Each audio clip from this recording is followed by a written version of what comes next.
Chers téléspectateurs de Digital Congo, merci d'être nombreux en train de nous suivre. C'est vrai que vous êtes habitués à ce magazine qui passe tous les week-ends pour vous divertir et aussi avoir les informations sur la culture congolaise et sur les artistes musiciens qui évoluent à Kinshasa, en Afrique, en dehors du Congo, en Europe, en Amérique, en Asie, voilà, bref. Les news des artistes qui sont de partout dans le monde entier. Voilà, brièvement et rapidement d'ailleurs, je vais vous donner quelques nouvelles. C'est vrai que Héritier Watanabe était à Lubumbashi pour un très joli concert qu'il a eu à se produire pendant 2 jours, un week-end, et il est de retour à Kinshasa depuis le début de cette semaine.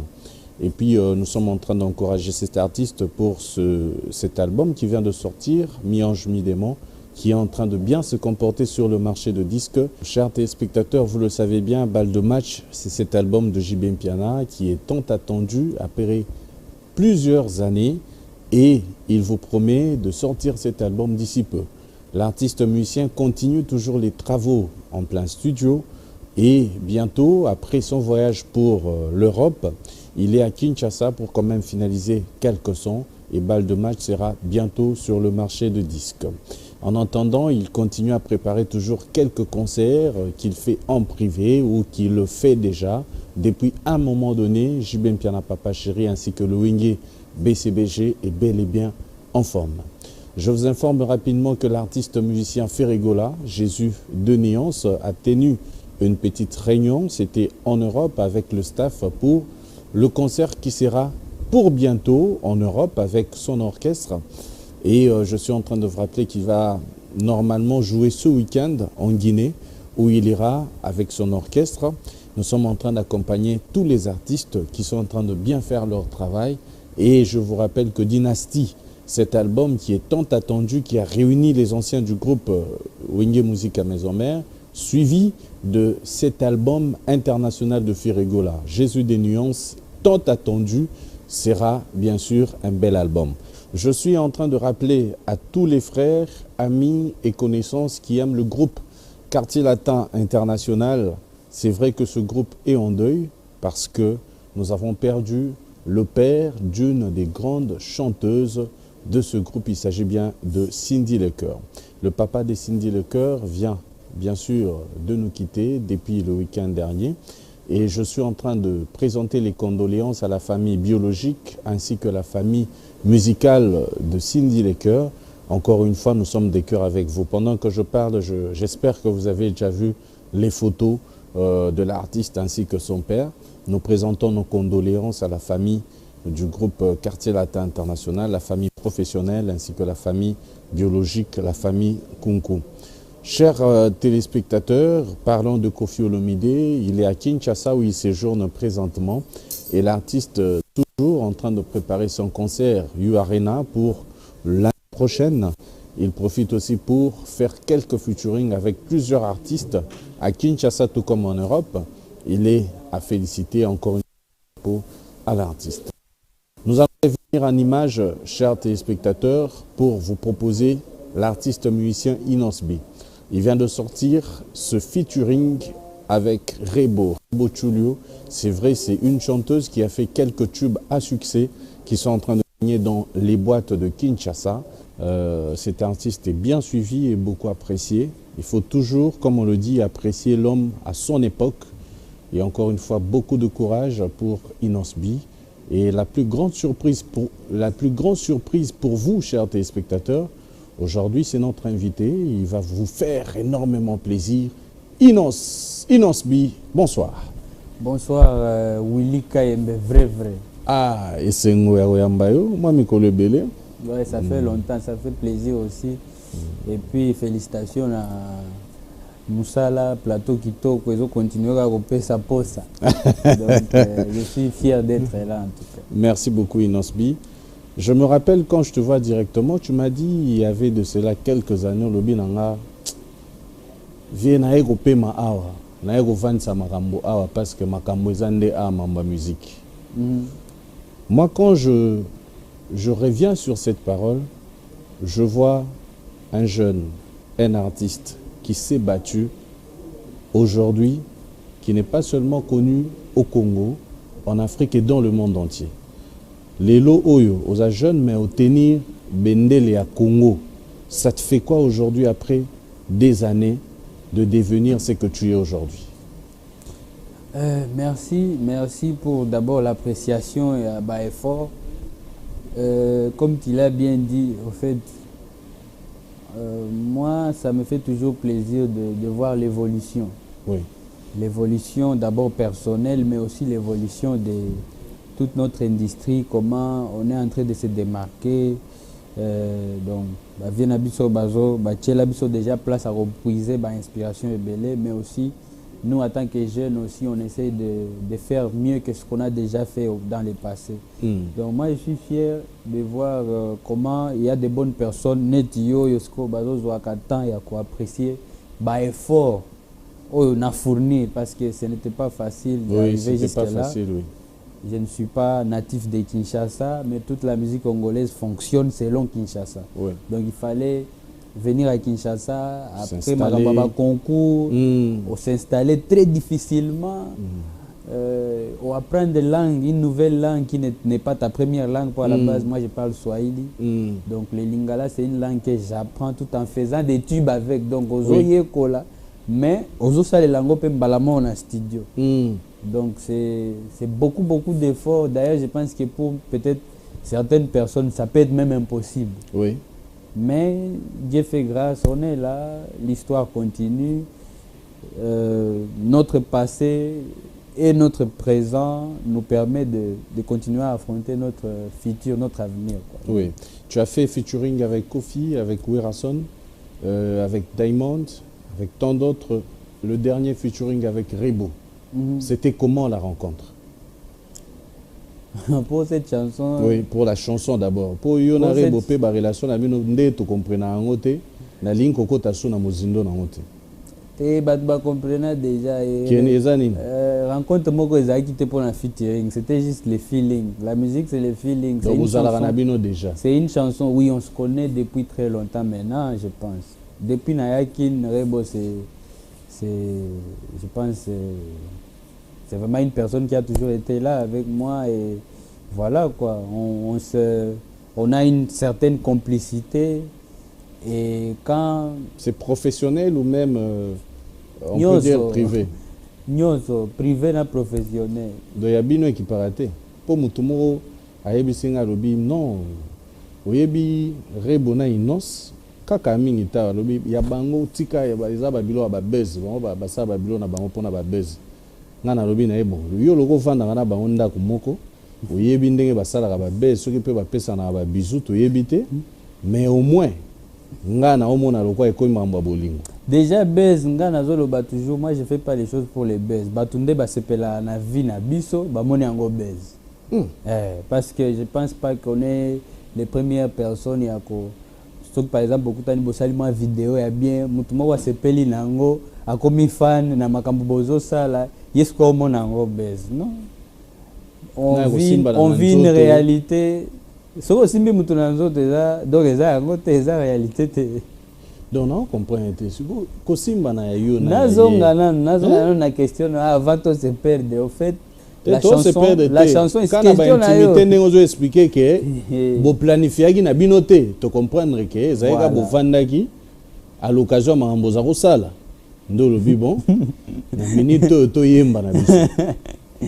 un peu bongo on est gana combien parce que la chanson en fait la chanson c'était juste question de dire on fait ça et puis on a fait parce que déjà c'est pas que aux organisation est belé on se fréquente beaucoup on ne peut pas on n'a pas il y avait pas beaucoup de gymnastique d'ailleurs je pense que moi-même j'étais surpris na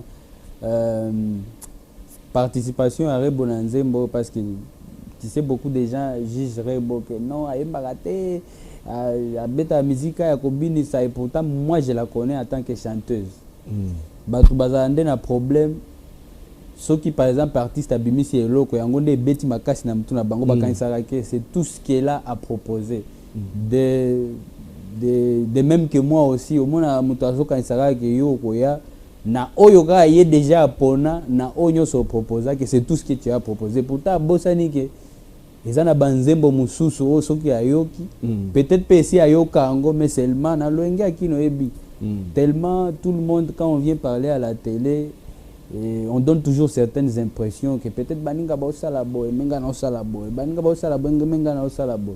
C'est pour ça que Ambri comme Ebele, on oublie même que nous tous on propose beaucoup en même temps. Oui. Mais tous konde ba ponaka. Oh pela to yebi ke par exemple soki toza na il faut ka tobina, soki toza na il faut ka soki koyemba love te. Toza ba artiste chimia aux artistes za aux na ba capacité Ebele. Maintenant on fait découvrir ça petit à petit. Et vous-même vous avez vu Rebo façon ayembi na nzembo. En tout cas moi-même j'étais choqué. C'est déjà une chanson yo. Eza bon, eza moi esprit na biso kaka to tchaki webi. Eza ba sonorité o ezalaka wa mingité. Donc oui. C'est quelque chose qui est un peu nouveau et voilà, on a essayé de s'exprimer comme ça et je pense que les gens adorent, les fans vraiment continuent à faire des challenges. Bien, hein? Ba challenge eza belé ba page neti ba Inos World fans ndé bazo continuer ko partager ponga na oko ka bien te po tala ba vidéo eza belé. Et voilà, on essaie juste de continuer à faire la promo comme on peut, mais vraiment, challenge à bateau, bazo réagir kitoko, et là est belle. Très bien. Ouais. Voilà, Inosbi featuring Ferregola. Expliquez-moi ça. Tamboli na ba réseaux sociaux, bozo et maman. C'en est où? Nzembo. En tout cas, j'ai hâte pour la money déjà. Nzembo na eza na makambo avant et bima po na moni slogan moko etambola batu bazo e bateke utinde na chant. Slogan. Bokoye Bagabino. Donc, eza chant, eza déjà na makam. Oh. Mais c'est une très belle chanson qui a un package à proposer aux vrais mélomanes de la bonne musique. Donc, oui. Je ne peux pas tout dévoiler, mais je dis d'abord merci au padre de m'avoir honoré na invitation à na projet nae. Mais en tout cas, je vous promets que ngamo kopena zela makasi nzembo na ebi. Ça, c'est une très bonne chose. Parlons un peu de SOS Goma pour ta fondation. C'est aussi très important, une très belle initiative. C'est vrai que Outakuna, mais Ebele pe ba Outakuna ba salelo te. Yo soko zui likanisiwana, c'est vrai que tu es jeune, Rose à la peine, aux moins 100 francs na yo, au ça la projet moro boye oyo, Rose en a on a moto. Mais tu as eu quand même c'est que tu as eu pour na Rosunga Bandego na biso na Goma. On en est où d'ailleurs pour na Babilo Gognon surtout nde batu ba pesa ki nde batu pe bazo pesa tout ça. Je pense qu'on est à une étape moi-même j'ai trop hâte de présenter officiellement maintenant les projets voilà à toutes ces bonnes personnes surtout qui ont participé parce qu'il y a aussi une chose que moi j'ai toujours déplorer ça que namonaka bato oyo ba participer na eloko te nde tunaka trop de justification. Donc bato basala ki cagnotte au rien mais yonde sous za makasi tina ba réseaux sociaux sikoto lingi to e ba suite za ndeni. Donc toi en fait tu es là c'est pour créer une certaine campagne ya ko déstabiliser bato. Oui. Mais tu sais au fond que Marambozolo beza na but morote. Tu veux juste influencer bato batala oui c'est vrai apparemment pe obete lango lisolo litsusu te ali là rwana boy papa. Il y a des gens comme ça, ils n'ont même pas participé na 100 francs à chaté mais baza wana pona bon. Mais je me rappelle dernièrement ici j'ai fait une conférence de presse pour présenter les projets qu'on était en train de faire à Goma. On est en train de construire des maisons pour des familles les plus vulnérables, tu vois. Et c'est un projet au éco si la beauté. Et là, je suis en train de vous dire que tout ça, on a étape, il y a la finition. Ok. Donc, dans quelques jours, dans les jours qui viennent, je vais maintenant descendre à Goma pour que ça ma famille banda quoi. Ok. Et je profite aussi encore na remercier batu nyozo yo penza ba. Bon, on a vu son à Goma d'ailleurs, on est en train de nous suivre à partir de Mes frères à Goma en tout cas, restez patients et attentifs, surtout bas sinistrés. On vient vraiment pour aider Bao Baza vraiment a besoin. On n'a pas eu beaucoup de moyens comme peut-être beaucoup d'autres personnes. Mais en même temps, on a fait attendre que les enfants du pays, nous aussi, on a fait notre part. Nazwaki initiative voilà, aussi avec la fondation IF. J'ai dit aussi merci à toute l'organisation. On a bureau à fondation IF. avec la directrice Bibiche Ndakala, une grande sœur en tout cas qui est en train de travailler dur pour l'avancement et le projet. Donc, tout ça peut déjà un site web très en forme, Batouba Kende ko visiter en innocentfoundation.org, je pense. Et voilà quoi. Mais tout ça na étape de finition, banda quoi na aussi là déjà dans quelques jours. Tant que bokoyo a gependa na okende Goma, faut poser la très attentif parce que c'est la seule chose qui me tient à cœur la minute par rapport à la situation. Très bien. Ouais. Innocent, on était vraiment basé sur les informations par rapport à Yamoussa Nayo, Banzembo Nayo. Ce que tu as ça peut bande on a bisope mwangonga basola nayo parce que yo iparo ya mbasu téléphone te okomira pour na rejoindre comme passi. Oui bien au père. Ça dépend. Oui bien au père. Bien sûr, c'est tout à fait normal parce que tu sais on est dans un métier, les gens au fait nous on est différents de beaucoup de personnes. Nandeni. Que yo luka bitumba moza makasi te. Toza biso ba artiste tozalaka na métier moko o eza exposé na batu nyonso. Donc mutu nyonso tango azokanisa yo réflexe na ya liboso za ka solisa yo mbala moko. Yo directement ko kanisa tate ke mutu oyo eloko nazokanisa ka siko. Il y a aussi peut-être 100 ou à 1000 personnes peut ba kanisa même chose peut ba omega obenga. Nous on est différents de tout le monde, des politiciens, on est différents des businessmen, on est différents de tout le monde. Biso toza bato mutu nyonso kanisa ke na vina yo. Il faut yoka. Il faut yoka. Maintenant, c'est pour ça qu'à un moment, tu es obligé. Tu as un numéro, par exemple, tu es manager. Manager, et pour mutuaza na cop, il y a malonga à contacter. Mais si tu as un numéro, Prince Baloume a géré Penza, au moins 20 000 messages non lis parce que Batoubaya, je voulais dire bonsoir. Je voulais dire, je ne sais pas, nini, sikoyo, yo place aux là. Batou oyo, par exemple, bako, pesa bako, il y a bien, ba producteur, tout ça. Moutou pe aye, pour que j'ai pensé à toi. C'est gentil aussi, mais tu ne peux pas tout gérer en même temps. Ouais, tu ne peux pas parler à tout le monde aussi. Un moment, il faut, au monde, que bon, il faut quand même balancer, quoi, tu vois. Mais on trouve toujours un moyen, net une minute, on a profité au passer message. Dans la plateforme moko il y a Libanga Shop.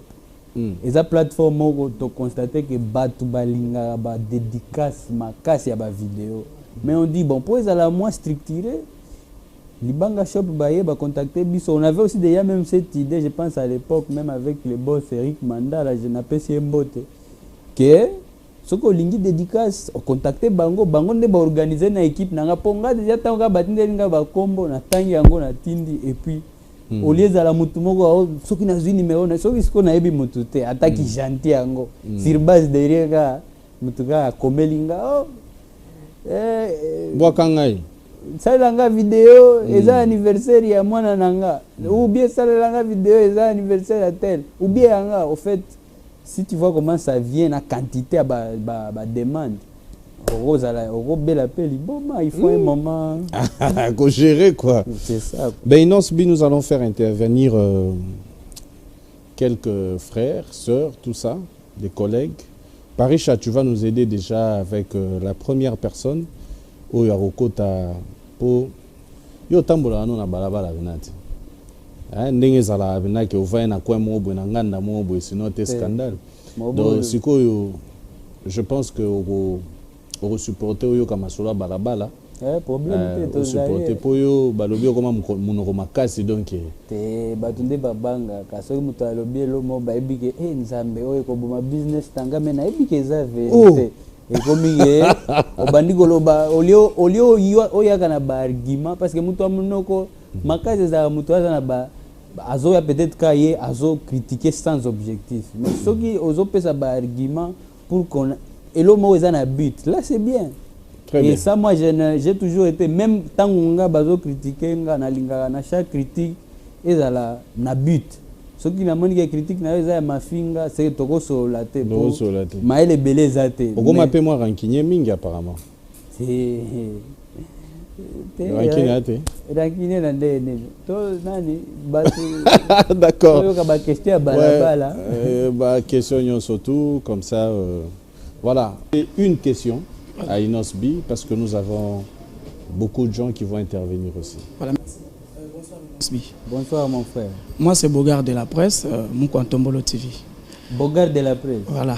Donc, voilà, j'aime nous rebrouiller. Azalaka ba Nzambala, Azalaka Bogart de la presse. Voilà. Inosbi, ma question est ceci. Par rapport à musique au Betaka, Inosa Balume, c'est sûr, au Misaka Banze Mono Betaka. Pourquoi pas faire un album? Inosa Balume. Et ça manque d'inspiration ou bien ça manque d'anine? Mais on peut expliquer besoin. Ah, c'est bon. Voilà. Pourquoi pas un album? En tout cas, je pense que, comme je venais de le dire dans le début de l'émission, je ne suis pas le genre d'artiste qui aime tout dévoiler en même temps. Mais chaque chose dans la carrière nanga et un moment nango. Ce qui il faut parler d'inspiration, je pense que ce qui na zui atayo tokena yo so ba nzembo etondi na répertoire nango déjà ezala enregistré makambo to esila okomona nga liboma parce que Babylone est tellement ébélé. Mais sortir un album, je ne pense pas que c'est avoir une liste de chansons. Sortir un album, c'est aussi esprit moko boye oyo moko lobi ke non na limina sala boye siko pe si na calculer que na kozwa boye. Parce que toi aussi mon frère, je peux te demander, ici chez nous on sort des albums, mais CD original au somba il y a dernière fois ezaka quand CD yo au somba album original ya mutu ki webi ke mbongo oyo ekokende tie pa na parce que y a bimisi album. Est-ce que vous avez déjà essayé de calculer aussi ça quand vous demandez artiste à bimisi album? Quand bimisi album est bien et nous tous quand on est artiste on y pense, mais est-ce que aussi du côté à public ou ça la demande?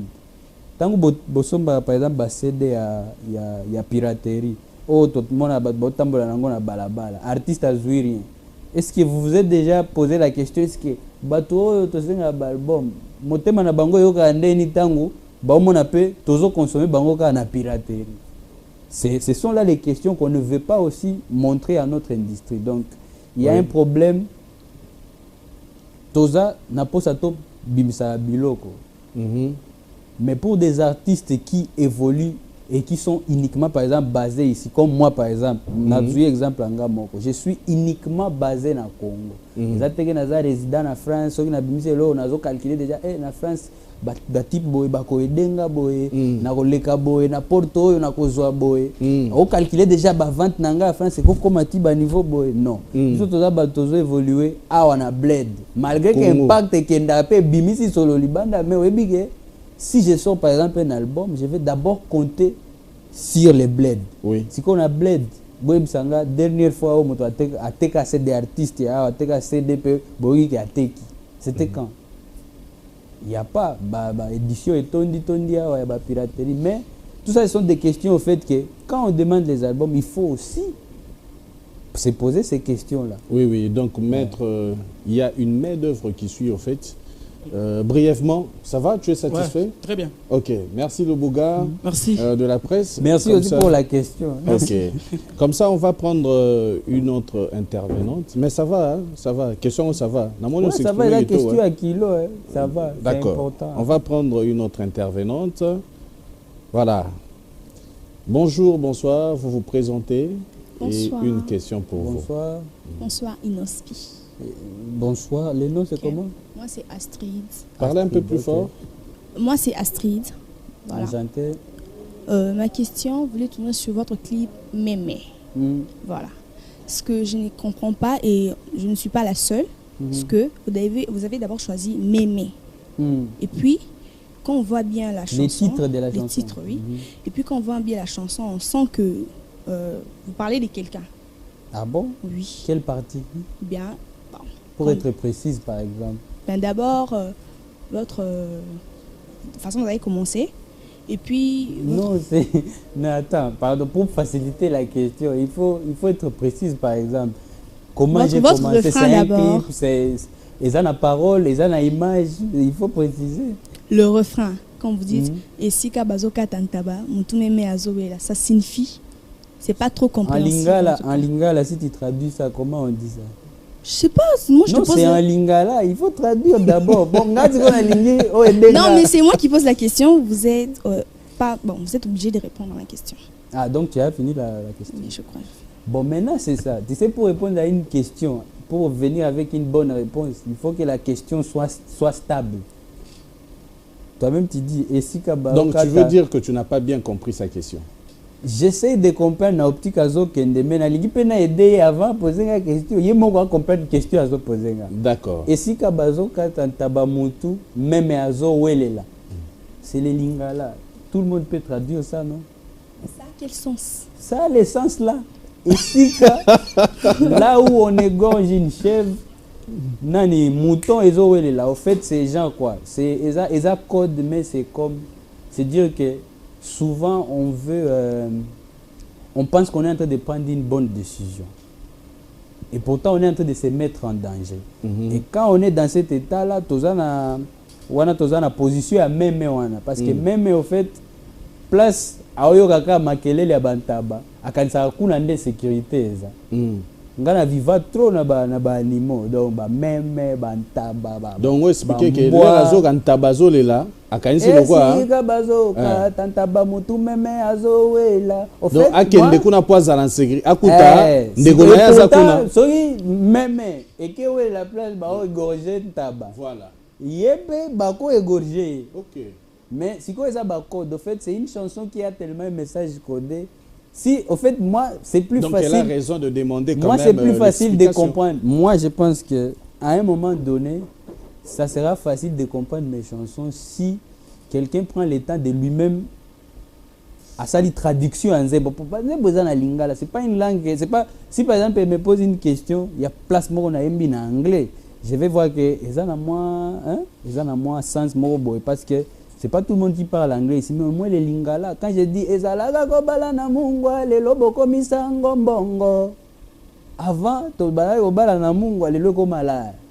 Bobo akisa moto ya bwanya bolobie akufa kabamia. Bolandaka mutuka lelo bongwa nilituka. Wana na siko eza couplé na zo expliquer makambo beaucoup na refrain. Donc bozozo akaba décision kaka ya mabe na espoir que bozozo aba décision ya bien. Boboksi mutu amayele po omoni peut-être mutu mususu aye na mutu kapwa bala mwana na bino siko après bokomi kolela peut-être Joana mutu kango ezaka yayete to ekosala pe accident azongi na zéro mais bino botali mingi apparence en fait c'est des codes mutu soki ka lingi a comprendre yango c'est trop facile mais ce que je vais dire à ma chère Astrid au fait quand vous écoutez les chansons de Inos il faut un peu se mettre dans un état où vous avez la volonté aussi de comprendre avant d'écouter ce que les gens vont dire. Parce que les lois commencent à bimisi nzembo. Avant que toi, tu comprennes ce qui est devant toi, devant tes yeux, quelqu'un déjà vient t'influencer. Tala nzembo. Nanzembo, par exemple, et l'autre moko na maloba. Et ça, na problème. Ce qui peut na bimisi audio yango moko, muta comprendre facilement. Mais tellement na clip, bako lukaba, transformé donc place au tir là tu pantalon pembe balobi té eza pantalon pembe té eza bleu déjà en bleu côté là mususu ozo banyama o cheneti aigle siko bilo wana mutu mususu soki aye a expliquer yango toi aussi à un moment donné tu seras convaincu que ça peut bon mais si tu écoutes ta chanson personnellement au tumbola no batute na banzemu na yo j'espère en tout cas elle est là ma sœur elle a dit façon j'ai commencé je lui demande comment j'ai commencé la chanson en chantant ou clip. Comme ça, moi, je peux t'expliquer la conception et par le clip. Les clips, oui. Na même.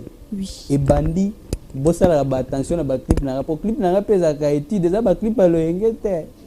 Na clip par exemple na lobby, bot au moins image wana tosala ngona goma na ba chukudu et belé bato belé. Oui. Wana tokomi Afro Congo Planet. Na Afro Congo Planet wana mutu betela ngona ndisolote. Pona crainte que mutu il faut confusion des côtes dans le terrain mais réalité dans la clip mutua qui peut ngote bozana Afro Congo Planet déjà anje wana bato ba ibe ngote chukudu eza elo mongo territoire respecta na Goma et ça la biso bolamo ebele transportaka ba légumes tout ça et puis botalika moi je pense que toi tu es déjà satisfait pour la réponse. J'espère parce que est-ce que ça va? Ça ne va pas. Mais tiens bien le micro.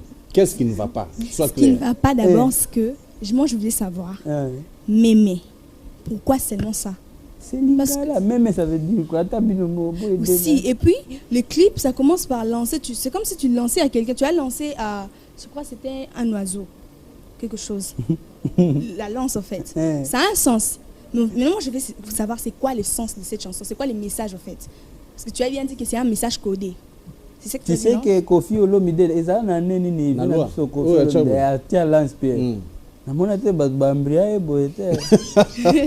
Parce que, en fait, moi je dis toujours,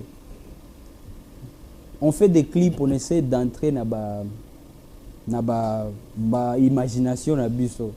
Toi, quand tu es en train d'imaginer de faire des choses pour être un peu unique, par exemple, loi pour quand même, moi, qu'on rendre hommage na bilo bavena biso basala kala mais na biki pe na étape oyo yo sala ki ngo na cadre rendre vie na yo na lobi pe mais na biki pe na bane oyo biki yo amatumboli na lobi pe na bane on na biki za ozala moins unique parce que on fait tous des clips botala gati ngala ligade to ya na banalize botala tana no ba effort bi idée wana ya Lance Pierre ya kinde ni penza na ne oyo okanisa magambo ya Lance Pierre parce que n'oubliez pas que dans l'image place bomoni ndeke wana o ekufa wana eza na planète Afro Congo okoza eza neti batindi Afro Congo siko batindi ndeke bobete pena ta akufi image ya Lance Pierre yaka après coup donc image ya Lance Pierre na ndeke ekufi wana eza elo moko te déjà côté à Lance Pierre Corvette mutuka 2018 à 2019 eza na sima wana wa makasi na explication yo sikoyo otala ndeke oyo déjà ekufaki na planète Afro Congo donc eza neti batindi yo na Mars soki oza na oxygène te ya awa kuna okokufa donc ndeke wana asami kufela déjà va koma na monde na yo na Afro Congo planète donc ça veut dire que eza na bate asami kufela na ye eza na ne ba benga nini ba espèce oyo eza na durée ya vie ya ko vivre longtemps te na planète ya Afro Congo mais muto atuna nanu te c'est la première fois que je dis ça parce que makambo ya Lance Pierre déjà toza na kilelo déjà Corvette eza na sima danser batondi wana mais makambo Afro Congo wana chukudu eza wana et puis quand na ba insert ka au moins tango batu batala ba film je pense que bako comprendre ba clip wana ba Indiana Jones ba film penza ya malonga mais siko soki muto alingi te a batu ba anglais ko dig donc muto alingi te a kota penza na mozindo on comprendre ba clip wana teza clip a loenge te ke bolobika boya. D'accord, moi je pense qu'on va passer à une autre question. Je pense que ça va maintenant hein? Ça va. Maintenant tu as compris. Oui. Ah d'accord. Oui puis même ça mouton na lingala. Mouton na lingala yo pe lisusu mouton na français. Même eza mouton na français. Parce que mouton eza na lingala ndenge. Yo do lingala. Voilà, nous allons prendre Astrid dans ma case na ba question. Monique qui a na détail. Place au boulangité. Mais si vous posez la question, mais un peu préciser quoi. À préciser quoi. Voilà, vous vous présentez. Bonjour Willy Kaebe, bonjour Inosbi. Bonjour ma sœur, ça va? Oui, ça va très bien. Nancy Bassele. Nancy, enchantée. Merci. Inosa question d'Angé Zaboui. Bande bonne relation na faire rigolo to boza bien to monde bien ba studio boza bon terme bo sola avantage ni ozui bande bonne relation na fait par exemple mususu ba koma ko banga kozana ba vie mususu ba mo kitisa bato mais to monyo o confier faire makasi parce que confiance makasi malgré qui grande a zone dimo pe makasi banda bozala na e ajouta nini na carrière na yo te lo nini peut-être oye barate obakisa to obakisa baranki to avantage ezali. Merci pour la question. Je pense que vous savez quand une relation est basée sur convivre bien à batu pe respect mutuel eza pe oyebi ke o penza o vienanga asa musala na kitoko a inspira kapenga ça barumba bien, ça la musique penza est belé à kitoko depuis peu bané. Au fait, je ne vois pas ce que je peux demander de plus que relation avec grand frère na petit frère na parce que au moins ba question bébé ça Congo ngwana parce que déjà yo moko lobby que yo remarquable pardon au lobby que yo moko déjà remarqué que bozalaka bien andimaka pe yo tala yoka alobi andimaka pe yo apesa ko valet c'est déjà ça parce que derrière maloba c'est un habit pas ébi que relation à balé qui n'a pas est bizarre il faut yaya yole ki obimaka fan na ye yabima neti wana ka petit ngazala si comme biso toza bongo biso toza ka ke on est bien on s'amuse musique ne lié biso et puis on voilà quoi on parle quand il y a parlé sur na bimise loko bien vers robega lobi en tout cas petit na net tango to bimise zembo na rebo benga peza féliciter nga biso kitoko clip bien vraiment tout elango to le mwana na biso osali musala bien yende uda ebisi nga penza sala effort lekela on a ba mission dernière fois lekela na ba mission là donc ebisi nga que vraiment il est très fier et c'est seulement ça on ne peut pas on va demander quoi intérêt ni donc na le bibi na luka muninga na luka relation nanya banda muninga vous savez que déjà vous savez que Ferrego là c'est mon aîné aza aîné nanga makasi tango azo beta bashana e ba depuis ba 100 kg ngana na goma ma papa naza na ngote donc c'est tout à fait normal je pense que première fois on a kutana na ngande na kenda oluka ba civilité ndenge zala c'était na ba 2014 peut-être on a déjà ka relation je pense que même avant ça peut-être okutana mais on n'avait pas vraiment bien pris contact et tout. Donc c'est tout à fait normal mon aîné na lukaye tout ça. Pour na soupe ça ngai choix ya lukela yikaye pourquoi pour bazape belé au vraiment krani na malam choix zaraka yé pourquoi. Pourquoi j'ai l'impression que ma question na yo lukaelo c'est non lukelo t'es juste quand to yeba. Déjà oyebi pe quand même que à part mon vieux frère Ego là na sola bien pe na bato ebele ngana loba toujours je suis bien avec 98% ya ba musiciens na biso ya Congo tenga ke na bango te siko te po bimisango neti na zaka na ye non te auto mona ezaka ka ye na bato yo beba na bango pe peut-être yango na pe yango na yeba peut-être tout simba kanti nga na yeba oluka ka faire pourquoi po misupe bazali na kotanga ba kombo te mais misupe bazali osala choix faire mona na musika ki aza bien dans le babongo on a besoin de réponse relation za ndé nini bokutana lelo mbote kaka bokutani lobby mbote me bobakisi pe lisolo asika courant pe eleki ezate que il faut que muto aluka eloko na ebite ba intention na ndé ça que après bo sambrier parce que moi j'enjoy une relation quand je vois que je fournis pas beaucoup d'efforts pour tous à la bien donc quand je suis bien na ponanga même à côté de toi comme loin de toi je vois que c'est vraiment une bonne personne, on a un problème. C'est vrai que Toyo Kapé, Bamarambe Belé avant d'approcher Batoyo, on t'a déjà avant la TV. Oyo ka ebele ba ebi so okay boy, msusu ba kolia otite boy, msusu akosala boy. Mais yo bo en tant que yo pe ozoko lobi bon, moi quand même ngape quand même naza artiste pe na esprit ni ba ko ambria mbenga boy.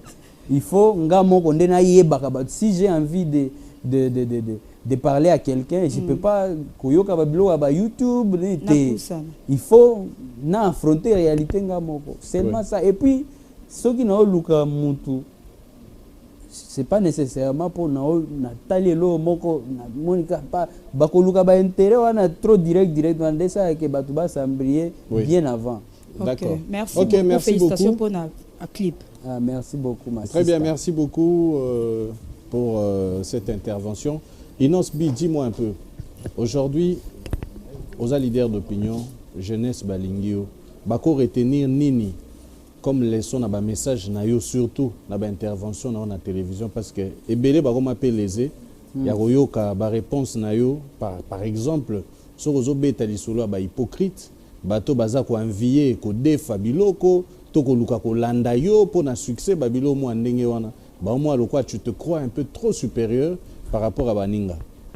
Si mon message c'est quoi par rapport à ça? Oui, bateau kanisa lokwa tu commences à te croire encore beaucoup plus supérieur par rapport à Baninga. Je pense que pour commencer, je ne fais pas beaucoup d'interviews comme tout le monde. Boebi na leka rarement na TV. Ce qui peut na leki na zape mutu na zana makamuna talaka oyo na moni eza penza eza kate eza na désavantage nanga mais eza pe lokuta. Ce qui nga na moni que non. Donc ba kose loka le kambwale. nous on est jeunes, moi je suis de cette génération na lingi batu déjà but nanga ezalaka parmi ba but nanga na za mutu na linga na faire rêver ba jeune que tout est possible pour commencer. Et de deux ça m'a bête na mboko mutu alakisa lipa papa sombi yango na boutique alakisi ke lipa pa nanga yango siko au sali ba effort na musique et footy au sali par exemple au tonginda ko au lakisa ngote. Pourquoi pas? Mais batu bazana ba millions ba lakisa nyonso.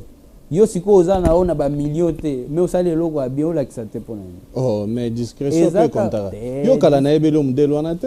Discrétion anezaka c'est le sentiment mutu alingaka ote omoni mutu déjà ebiga edaka ona elo te mais tant que ça les loko abia lobite il fallait à bomba oh yo déjà olingaka ngate olingi na bomba na vivre vie nanga c'est le sentiment na kwa nini yo kande ko eze kande olobi na sale loko abia batu ba sepeli ba na mbikambele ba commenter ba so bazwa yo penado ozo suba na barabara osa pe loko abia mutu na biso to ba imenga na mutu na robara naza parfait bazwa yo suba na barabara na yebite ce prince mutu filma on a joué na ko wanga na pété pour naza parfait à la base moi je suis quelqu'un je suis vrai donc na ko ya wate na prétendre que non ngana mutu talinga te pour mutu za parfait pe azate tina église mutu parfait azate siko mutu po oya au fait moi ngana lingaka tangu mutu azo reprocher wala que ça opeza réalité ça que tous on est des gaffeurs.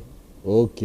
On est des gaffeurs mais toute notre vie combat on gaffe la paix mikolo hein. Yoka toza ba gaffeur. On gaffe la paix mikolo hein. Biso nyoso toza ba gaffeur. Ngana gaffe la mikolo te. Ezan de façon ba présenter kanga ke yeyo bomoni tala makambo azo sala. Ole balakisa au fond ya contenu azo pesa bino balakisi yo déjà mabe o eko utawana. Ole batala côté ya bien.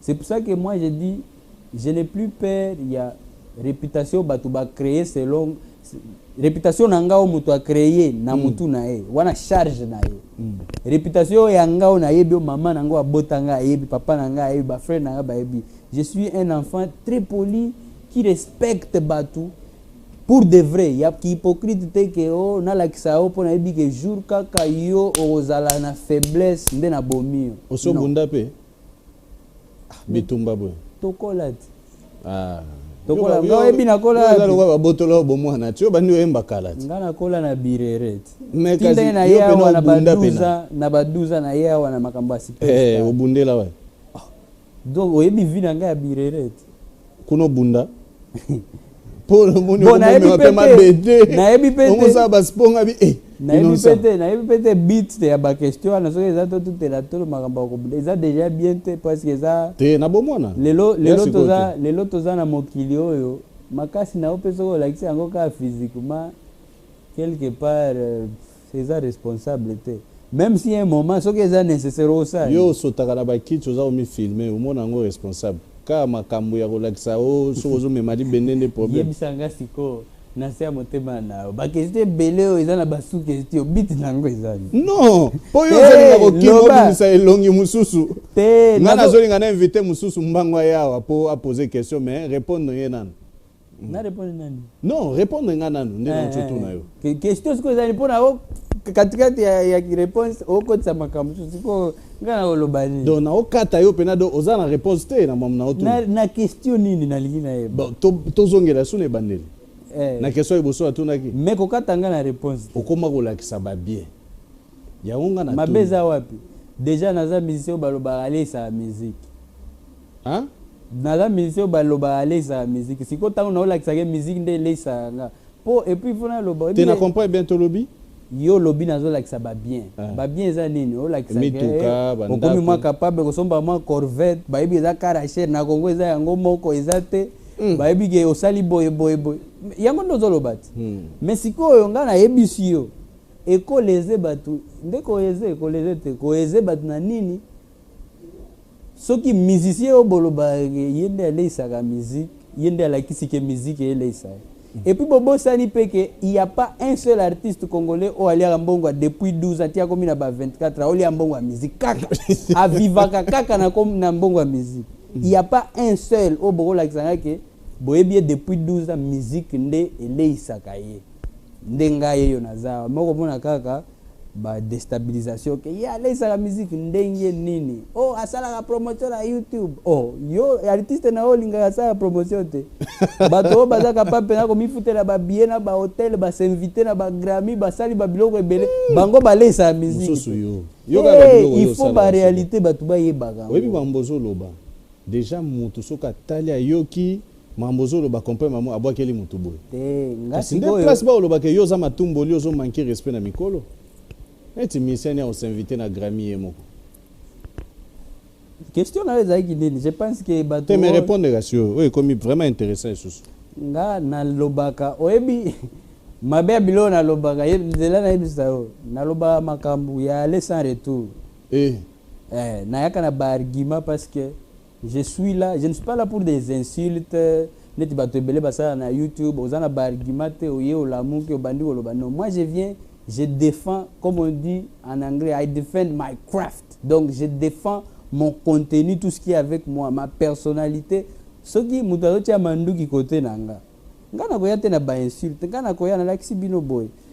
Makambo oyo bolo bakawana, mais ngayo na oli ape mbongo ya musique peza goufol pona omona ndé na suaka boy na studio na obeta ba o bobenga ba festival, ba show nanga ba concert na beta o bolo ba ezaka ba festival. Yango esala makambo.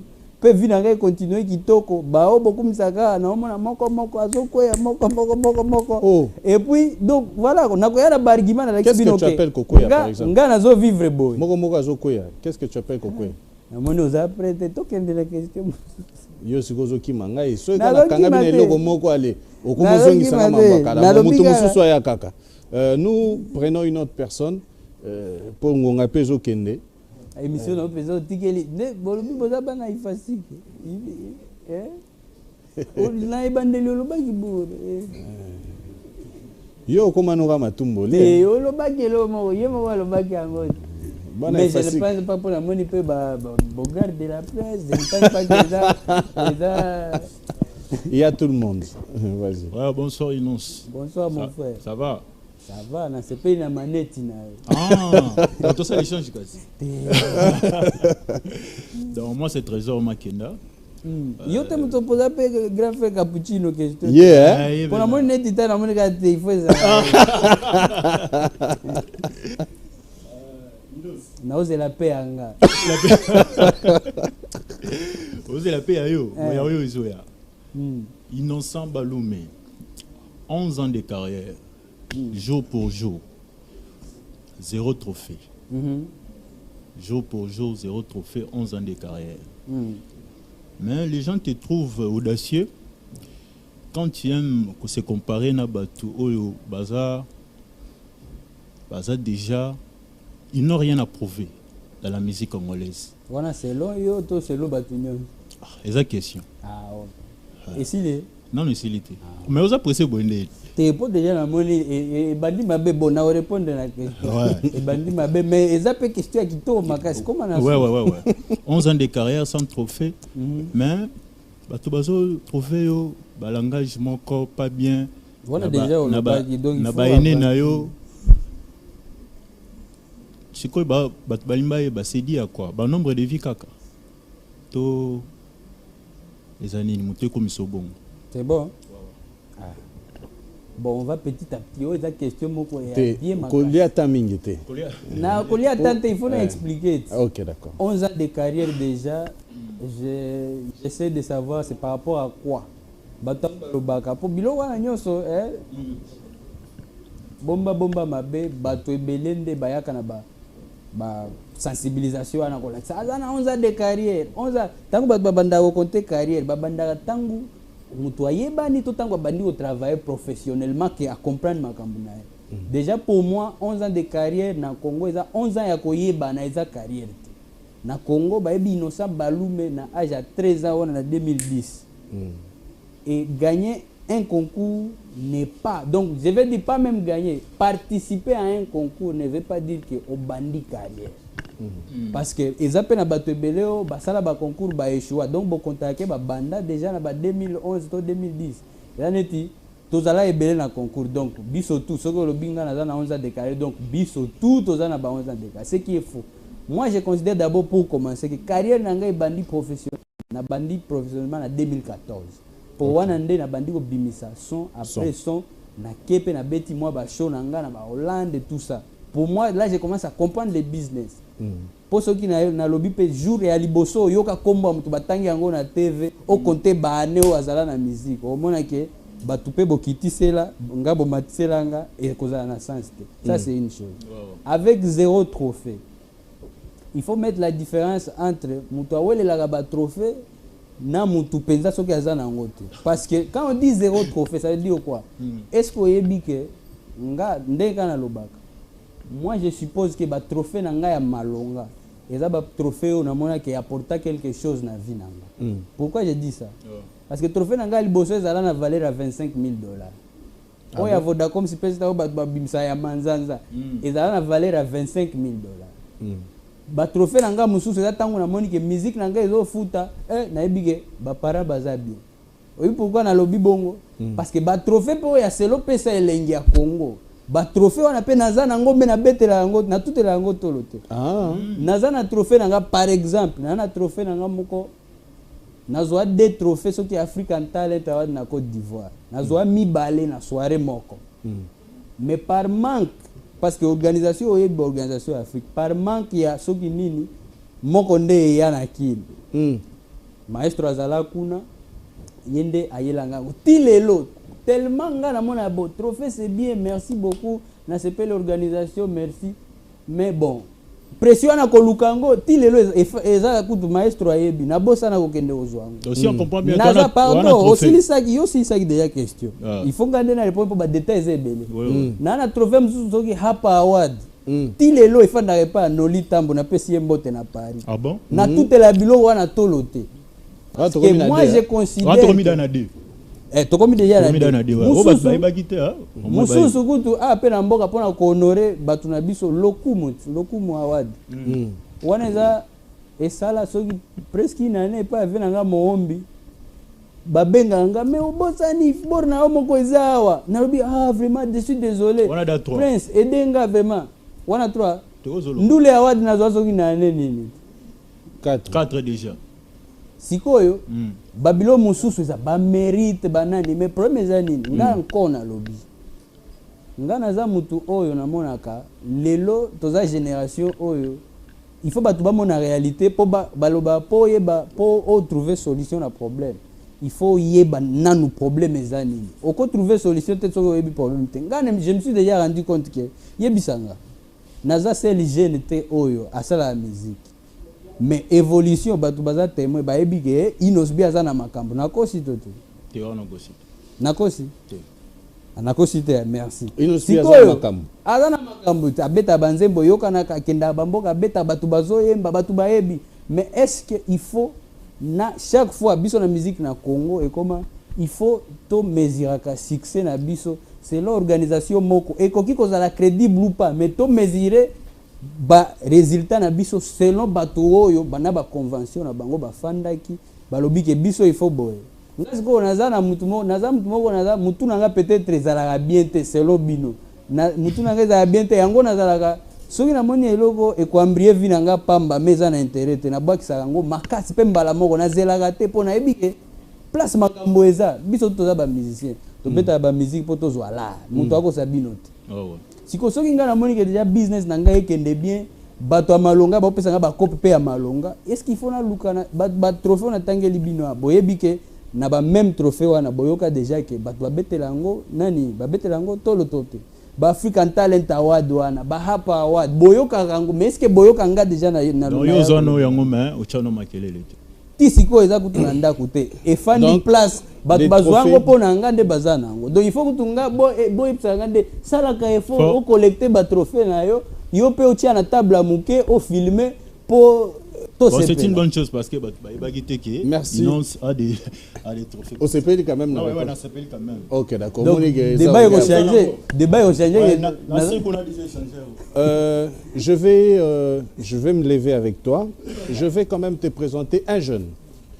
C'est un jeune qui vient...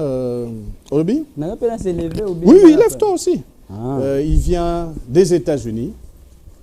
C'est un grand fan de Inosbi. Un petit mot à l'artiste. Interprète à Oloba. One word for me. Okay, I got a question for you. Okay. Was it hard at first becoming a musician? If it was hard to become a musician? Yeah. No, because I didn't choose it. It just happened. Oh, okay. Yeah, so I didn't have to pick. Okay, that's so nice. It was not hard, not easy. It was just there. Okay. Thank you. Okay. Merci beaucoup d'être passé. Allez, à la prochaine, ok?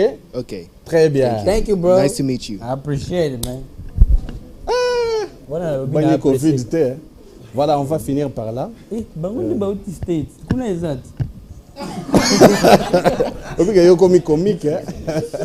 Non, merci beaucoup. Un petit message aux téléspectateurs. Il y avait tant de questions que tout le monde ne pouvait pas quand même passer. Nous remercions quand même toutes ces personnes qui sont venues. Et je remercie mon aîné Emma Tuzolana qui vient de la Suisse. Merci encore une fois à celui qu'on appelle Dr Jeff Njadileteta, don des dieux, l'homme qui est parmi nous, ni Facebook, ni WhatsApp, ni Viber, mais il est avec nous. Je remercie l'architecte intelligent Simeon Musindondo.